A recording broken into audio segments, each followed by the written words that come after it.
How are you, Jemima? Nice to So see good you. to finally interview you. So I good. know. We've been in touch a little bit, haven't we? Yes, I've been very excited about the movie. Actually, I Oh, think everybody in Pakistan is. It isn't just a movie that's been written and co-produced by you. You of course have legendary status in Pakistan. It's also a movie that is projecting us in a positive light and hopefully showing a very true picture. I haven't seen it yet. I'll be seeing it this weekend, but let I've me read the know what you think. reviews. I hope you approve. Oh, I am a stickler for chick flicks, and this seems like one. Feel good chick flick, showing my country in a good light. I think I'm sold somewhat already. I was just thinking, are you the sort of person who watches light-hearted movies, who watches feel-good movies, which prompts you to write and co-produce a movie about love and about happy things rather than sad things? Well, it is a good question because if you actually look at my company website, you'll notice that I make quite serious documentaries about kind of true crime and miscarriages of justice and about women being demonized and all sorts of serious subjects. And I didn't want to do that with this film. I specifically wanted to make something colorful and celebratory about Pakistan, because I felt like Pakistan is only seen in a serious, grave way, in a black and white kind of the black and white version in documentaries. And I'm not sure, but I don't know if this is fair to say, but I haven't really seen Pakistan on a global release in rom-com form before. No, I don't think so. I mean, is that true? Let me have a look. Well, Gurinder did I know it's not Pakistan, but Gurinder did Bend It Like Beckham, which was a great British Asian film, but it didn't, this is set half in Lahore, which is where I used to live. And for me, it was really important to show a really colorful, beautiful version of Lahore, which I don't think my friends in London have ever seen before. They haven't seen that version of Pakistan. They read about Pakistan on the news, they read the scary stuff, they might have seen some kind of dark documentaries, but they definitely haven't seen Lahore in all its glory, which, by the way, was filmed by Sharmeen Obaid-Chinoy. That she stepped in and helped us because it was COVID and we couldn't fly to Lahore. And I said, oh my God, we need your help. And so she stepped in and was amazing. And I was a real pain. I kept going back to her saying, no, it needs to look more beautiful. It needs to look more beautiful. And I was really specific about, I wanted her to do the Wazir Khan Mosque. And obviously you have to do the mosque, but I was really particular about which roads and which buildings I loved. And just showcasing the musical talent. That Rahat Fateh Ali Khan is in the film. So he played himself in the film and he also sings on the soundtrack and he is, it's an amazing, actually, I really love the wedding song. It'll be interesting to see what Pakistanis think of it during wedding season. It was a really real collaboration of different talents. So there was Naughty Boy, who's British but with a Pakistani background. He's called Shah. And then there's Nitin, who has an Indian background, who was the composer for the film. But then we also had Rahat singing on it, and then a brilliant rapper called Billy Khan, who's British Pakistani. I think he's British Pakistani. And then Lily James also did vocals on it. So it was like this amazing kind of coming together of different talents. And I found that one of the most lovely things about making the film was just, it was such an amazing collaboration of so many clever, talented people from all different backgrounds.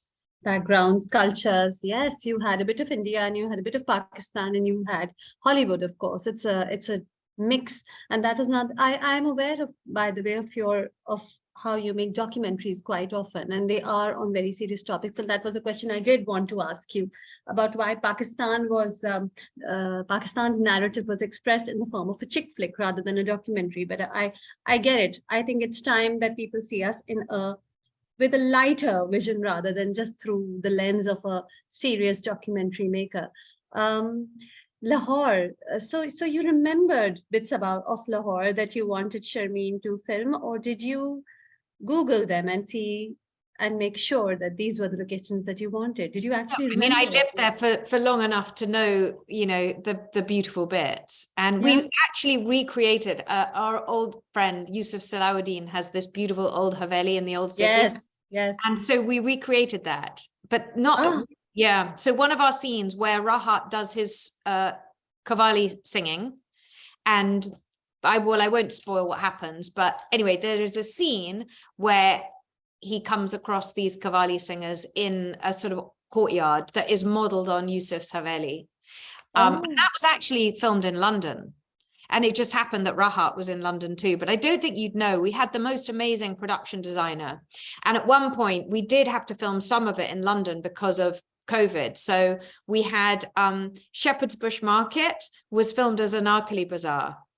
oh, And really? there were lots of Pakistanis, because Shepherd's Bush is a pretty diverse area. And so there were people from who had relatives in Lahore or who'd come from Lahore who'd come up, and I was like, do you think, do we believe this? Is this? And they were like, you wouldn't be able to tell. It's amazing. So yeah. It's so lovely to hear of Pakistan in such beauty. I mean, Anarkali, a lot of people think of it as clustered and dusty and, lots of shops squeezed in together, but it can be romanticized also, of course. And that's something that'll be fun to see. Yusuf Salahuddin, so he's your source. He's the one who connected you to Sajjal Ali. And that's a story that we've all heard. And well, Yusuf is, yeah, sorry. No, why don't you go on and then I'll continue. Well, I always used to think of him as kind of king of culture. You know, he was always the person that discovered the new musical talent, and he has such amazing taste, and he has a real understanding, I think, of Lahore, old Lahore's culture. So, you know, that was the place to eat and listen to good music and understand about architecture. You know, he really understood about old Lahore, and so that's why he was the person that I went to when I was looking for particular things for the film.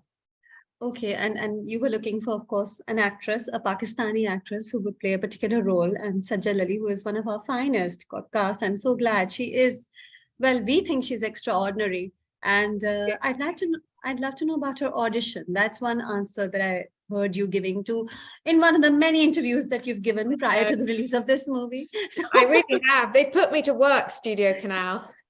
have you enjoyed it, or are you drained? I'm drained. No, I both enjoy. It is quite tiring. I've been to Birmingham, I've been to Manchester, I've been to Bradford, I've been to Leeds, I've been to Australia. Yes. I was meant to go to South Africa, but I'm not going. So it's been quite full on. But anyway, let's talk about Sajjal. Sajjal, audition. Well, first of all, I think she's an incredibly talented actress. I think that she's a star as well. And I think the two things are different. I think that she is a proper movie star. I think that she, when she's on screen, it's hard not to be just watching her. She's very magnetic. And I had rung Yusuf to say, can you tell us who is the best Pakistani actress for this part? She's young, but she's got to be interesting and layered and you know, complicated, but also beautiful. And anyway, who do you think could play this part? And he said Sajjal, and put me onto her agent. We took it from there, and she then did an audition on Zoom, and she was astonishing. And I think the key for me was that we had this wonderful lead actress in Lily James. And we needed somebody who could rival Lily James, who would be every bit as commanding on screen as Lily, because I'd always felt that even in films that I really that I've really enjoyed, that have touched on the theme of arranged marriage, quite often the candidate for arranged marriage, which is more often than not female, is often the kind of suboptimal one. And we really, really didn't want that. We wanted to understand that Kaz is really taken with her, and that this is a choice that he's not just okay to make, but kind of excited to make. All right. And of course, other than Sajjal, you've got other a huge montage of actors from all over. And was it a deliberate decision to have a few Indian actors? Was it necessary to have a Pakistani actor to play Sajjal's role? Was that something that you had in mind? I mean, for Sajjal's character, definitely, yes. I don't think we would have cast someone who wasn't Pakistani. And I mean, I remember even when I was in Pakistan that Shabana Azmi was a legend, you know, when I was there. And she's just such a sensational actress. You'll see, she does something quite exceptional with, you know, in a rom-com role. I mean, she's so plausible, and so she's very moving, I think, in this film, as well as being, you know, funny and a great actress. She's very, very moving. And I think that I now obviously can't imagine anyone else playing that part.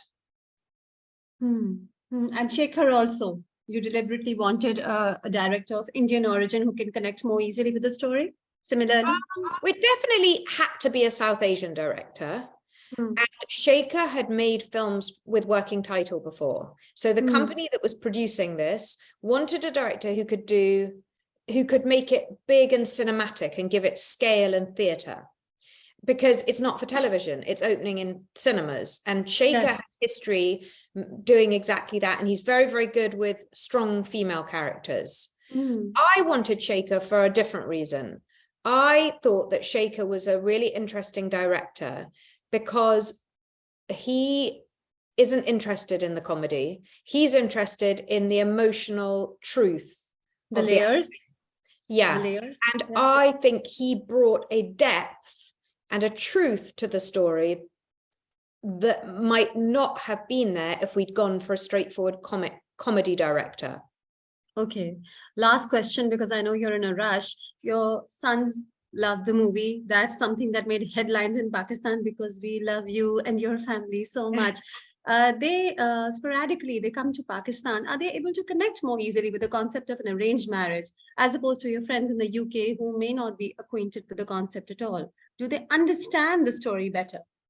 Well, I was scared showing them the film because they are, you know, my biggest critics, and I didn't know if they'd enjoy it, and they're not rom-com fans. And so I was quite nervous when I showed them, but they were moved by it, and they definitely laughed, and they said they were very proud afterwards. Whether, you know, but do they get it? Like, they're very close to their cousins. So in Pakistan, they go to Pakistan whenever they can. They used to go 6 times a year during every school holiday.